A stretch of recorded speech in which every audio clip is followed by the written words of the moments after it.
श्री गणेशाय नमः। त्रयोदशी प्रदोष व्रत। विधि विधान सहित त्रयोदशी व्रत करने वालों को सूर्योदय से प्रथम ही ब्रह्म मुहूर्त में उठकर नित्य कर्म से निवृत्त होकर शंकर भगवान का स्मरण करना चाहिए। व्रत वाले दिन भोजन नहीं करना चाहिए। सायंकाल को जब सूर्यास्त में घंटा भर शेष रहे तब स्नानादि क्रमों से निवृत्त होकर श्वेत वस्त्र धारण कर वह पूजन के स्थान को स्वच्छ जल और गाय के गोबर से लीप कर मंडप को भली भांति सजाकर 5 रंगों को मिलाकर पद्म पुष्प की आकृति बनाकर कुशा का आसन पर पूर्व तथा उत्तर दिशा से विमुख होकर आसन पर बैठे और शंकर भगवान का पूजन करें। ओम नमः शिवाय इस मंत्र को पढ़कर जल चढ़ावें और ऋतु फल अर्पण करें। सायंकाल के पश्चात और रात्रि आने से पूर्व दोनों के बीच का संध्या समय का जो वक्र होता है उसे ही प्रदोष कहते हैं। त्रयोदशी व्रत महात्म। त्रयोदशी उर्फ प्रदोष का व्रत करने वाला मनुष्य सदा सुखी रहता है। उसके संपूर्ण पापों का नाश इस व्रत से हो जाता है।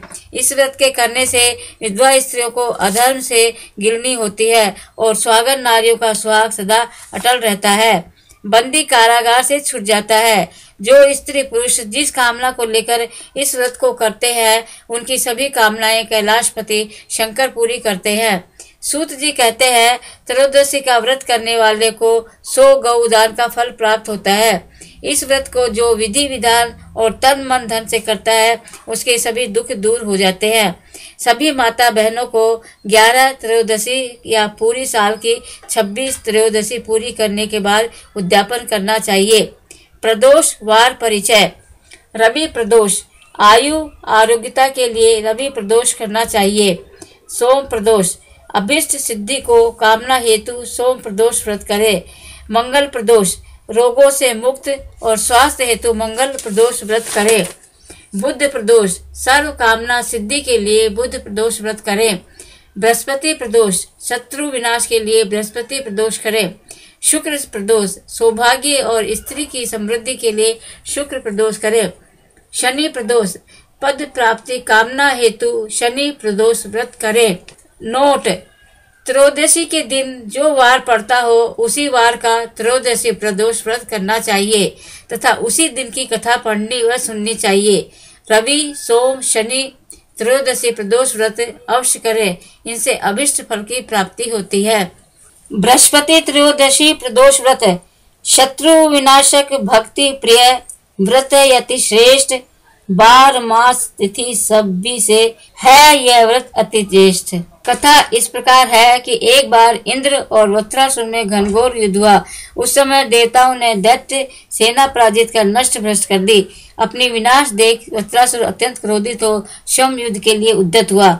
मायावी असुर ने आसुरी माया से भयंकर विकराल रूप धारण किया। उसके स्वरूप को देख इंद्रादिक सब देवताओं ने इंद्र के परामर्श से परम गुरु बृहस्पति जी का आह्वान किया।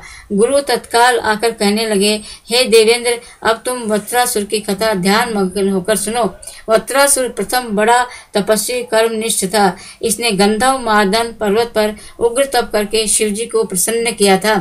पूर्व समय में यह चित्ररथ नाम का राजा था। तुम्हारे समीपस्थ जो सुरम्य वन है वह इसी का राज्य था। अब साधु प्रवृत्ति विचारवान महात्मा उसमें आनंद लेते हैं। भगवान के दर्शन की अनुपम भूमि है। एक समय चित्ररथ स्वेच्छा से कैलाश पर्वत पर चला गया। भगवान का स्वरूप और वाम अंग में जगदम्बा विराजमान देख चित्ररथ हंसा और हाथ जोड़कर शिव शंकर से बोला, हे प्रभु, हम माया मोहित हो विषयों में फंसे रहने के कारण स्त्रियों के वशीभूत रहते हैं, किंतु देवलोक में ऐसा दृष्टिगोचर नहीं हुआ कि स्त्री आलिंगन सभा में बैठे। चित्ररथ के ये वचन सुनकर सर्वव्यापी भगवान शिव हंसकर बोले कि हे राजन, मेरा व्यवहारिक दृष्टिकोण पृथक है। मैंने मृत्युदाता कालकूट महाविष का पान किया है, फिर भी तुम साधारण जनों की भांति मेरी हंसी उड़ाते हो। तभी पार्वती क्रोधित हो चित्ररथ की ओर देखती कहने लगी, ओ दुष्ट, तूने सर्वव्यापी महेश्वर के साथ ही मेरी हंसी उड़ाई है। तुझे अपने कर्मों का फल भोगना पड़ेगा। उपस्थित सभासद महान विशुद्ध प्रकृति के शास्त्र तत्वान्वेषी हैं और नंदन सनत कुमार हैं। ये सर्व अज्ञान के नष्ट हो जाने पर शिव भक्ति में तत्पर हैं। अरे मूर्ख राज, तू अति चतुर है, अतः मैं तुझे वह शिक्षा दूंगी कि फिर तू ऐसे संतों के मजाक का दुस्साहस ही न करेगा। अब तू दैत्य स्वरूप धारण कर विमान से नीचे गिर, तुझे मैं शाप देती हूँ कि अभी पृथ्वी पर चला जा। जब जगदम्बा भवानी ने चित्ररथ को यह शाप दिया तो वह तत्क्षण विमान से गिर राक्षस योनि को प्राप्त हो गया और प्रख्यात महासुर नाम से प्रसिद्ध हुआ। तपस्था नाम ऋषि ने उसे श्रेष्ठ तप से उत्पन्न किया और अब वही वृत्रासुर शिव भक्ति में ब्रह्मचर्य से रह रहा है। इस कारण तुम उसे जीत नहीं सकते। अतः मेरे परामर्श से यह प्रदोष व्रत करो, जिससे महाबलशाली दैत्य पर विजय प्राप्त कर सको। गुरुदेव के वचनों को सुनकर सब देवता प्रसन्न हुए और गुरुवार त्रयोदशी प्रदोष व्रत का विधि विधान से किया।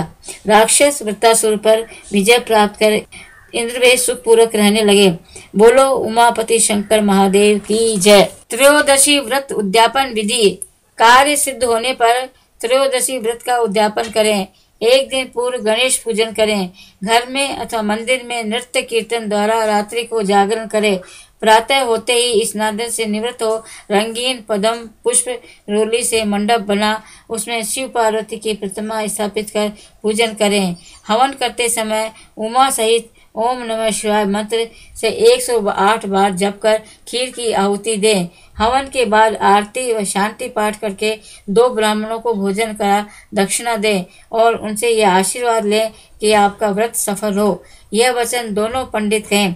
जो स्त्री पुरुष इस विधि विधान से व्रत करके उद्यापन करते हैं उनकी सभी मनोकामनाएं पूर्ण होती हैं, वह मोक्ष को भी प्राप्त होते हैं। ऐसा स्कंद पुराण में कहा गया है।